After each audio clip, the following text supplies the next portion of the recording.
What's up, everyone? It's your boy Scott. Welcome to the Scott Report, and welcome back to the long-awaited world of land and magic of ancient Magus'Bride. Even though it's at the tail end, and I apologize for that, but this episode was just too big to ignore. Ancient Magus'Bride, episode 22, not only hit us in the feels as it always does, it finally gave us the fate and the mystery of Chise's mother, and it's finally come to light everything that went on, which was a big plot point of the series, as we found out her mother wasn't the horrible person that we all thought she was. The interpretation of what Chise has been seeing in her flashbacks, as a matter of fact, was a coping mechanism within herself after her mother choked her to deal with not having her around, and I'm a little bit conflicted about that, to tell you the truth. On one side of things, you know, we have Chise, who has always knew the truth, but to the viewer side, we finally got this backstory of what was going on, and Chise's actions the past few episodes have been very selfish, and it's kind of conflicting me about how I feel about the character, and here's why. You see, her mother was just as sweet and kind as the Chise that we've come to love. She's always been that way. And Chise being born the way she is, there was always a constant supernatural threat, you know, her being this slave baggy that was always around her, always trying to get her, always trying to stalk her. Her family had to deal with that. I mean, her father, for example, he used to keep things at bay, but one day when he saw a creature outside, I don't know, maybe he just snapped, or maybe he just gave in, maybe he made some type of deal, but he took himself and he took his brother and just got the hell out of the house, with Chise being right there at the doorway, and that spearheaded everything that's going on. And the mystery of where he is, you know, that's going to be something else that we're going to have to wait on, because we are finally getting the real story about Chise's family. And for so long that we have believed that her family was just scum and they just gave her away for no reason, and now we're seeing that for all intents and purposes, unless, you know, her father happened to be a mage or something like that and he just lost his resolve, they were just people who were dealing with this. And I feel conflicted about it, because all this time I believed that Chise was just thrown away, and that wasn't the case at all, because this series shows that her mother just broke down. That was the be-all, the end-all. Her mother just couldn't handle it anymore, and in a moment of weakness is what happened to cause her to take her life. And it just makes me feel differently about Chise overall. Like, even when a few episodes back, when she was, you know, tearing into Elias about him having to sacrifice people to keep her alive, but she's acting like she didn't know the life that she's getting into with this magic world. And it's maddening. It really is maddening, because I do like Chise as a character, but she's coming off as very selfish right now, and a lot of things that she did, especially in this episode, you know, one side of things, again, as the viewer, I liked how she approached it. I liked how beautiful everything was, but at the same time, I kind of look at it like I feel a little bit different about Chise now. Let me know what you guys think about that as well, because she's been kind of on a tangent as of late, again, tearing into Elias, and now we see that her mother was a better person than she made herself to be. And again, I know it was a coping mechanism. It probably was easier for that way to her to actually deal with her mother dying, by thinking, you know, she was a horrible person, she tried to kill me. I mean, that was probably how she went through life, just thinking it would be better to think of her that way than this sweet and loving person who tried to give her all, who was out there overworking herself to make sure I was taken care of.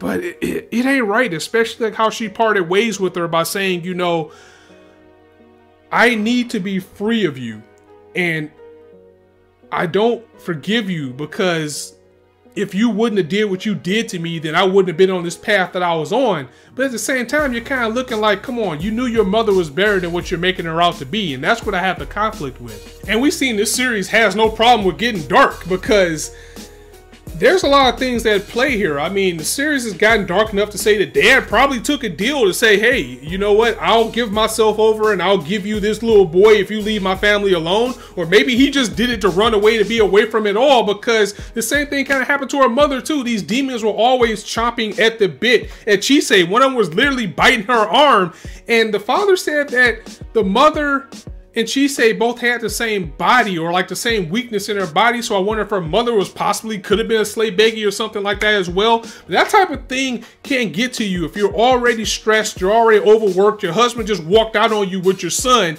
left you with a daughter, and these ghosts just keep coming around, and it really did take a toll on Chise's mother. She hung in there as long as she could. She dealt with everything as long as she could. And I think after a while, the spirits at play and just the darkness and everything just finally caught up to her. And she just couldn't take it anymore, which led to the things that Chise remembers about her mother, or at least she claims to remember, that when she choked her and said you should never be alive, that was because she was hearing spirits. Like, spirits was either possessing her or literally whispering in her ear, you know, your life would be better without her. You need to get rid of her, kill her. Don't you want your happiness back? Wouldn't you be better by yourself? And just for that moment, Chise's mother gave in to that weakness, and that's when we seen that she was choking her and saying that you should have never been alive. But the part that hurts the most is that she immediately regretted it. She came back to reality. She realized what she'd done. She realized that she was about to kill her own daughter.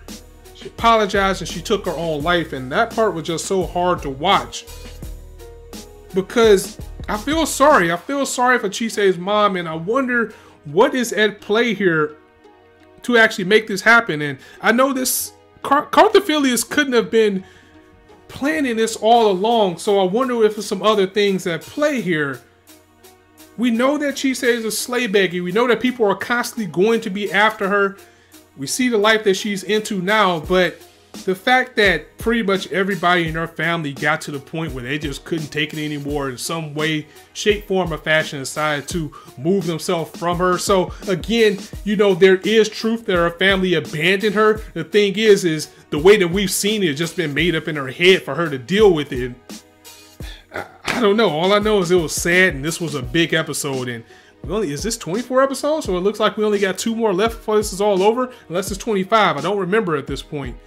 But what a way to add the weight like this series continues to do. And like I always said, having this and March comes in like a lion both on the same day, you gotta be ready. You gotta have a box of tissue. You better be ready to fight those onion ninjas, because you'll be surprised if you make it through this without crying. So this gives us a double-edged sword, because on one hand, Chise gets to live the life that she's continued to build for herself, become stronger. She has become immensely strong as a character, but it was just sad to see the circumstances that happened with her family. And one thing that I do have a little bit of a problem with, but it was a natural flow of the story, this always happens, is her willing to try to find out what's wrong with Carthophilius. Like, can't we just have him just be a little psycho and that be the end of it? But she wants to find out why he's so tragic, why he wants to die, what makes the world work, why is he cursed?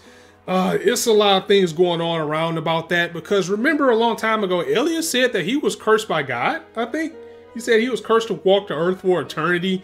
And if you're into the Bible, that sounds like the walking Jew a little bit. So yeah, that's another topic. We're not going to get on that. Either way, Ancient Magus'Bride once again showing that it's flexing his muscle to be anime of the year contender once again once we go into the 2018 awards at the end of the year. And episodes like this is the driving force of why everybody loves it so much. So let me know what you thought of this episode in the comments below. I know I had to take a moment after it because I was so sad to know what happened to Chise's family, basically. And then there's my gripes with Chise overall. I mean, sometimes she can be a little bit selfish, even though she comes out a lot more stronger overall. But I still enjoy this series very much, and I just feel so bad that I've been away from it for so long. So hopefully I can keep it going until it's over. At the very least, I will give you all guys my thoughts of the entire series overall if I can't cover the rest of the episode. So if you like the video, go ahead and drop it a like, and if you want to hear more, go ahead and hit that subscribe button, as there's not a shortage of content you indulge on this channel. As I always say, you guys can be anywhere on YouTube right now, but you chose to listen to me. I really appreciate that, so thanks for stopping by. On that note, it's your boy Scott signing out. See you soon.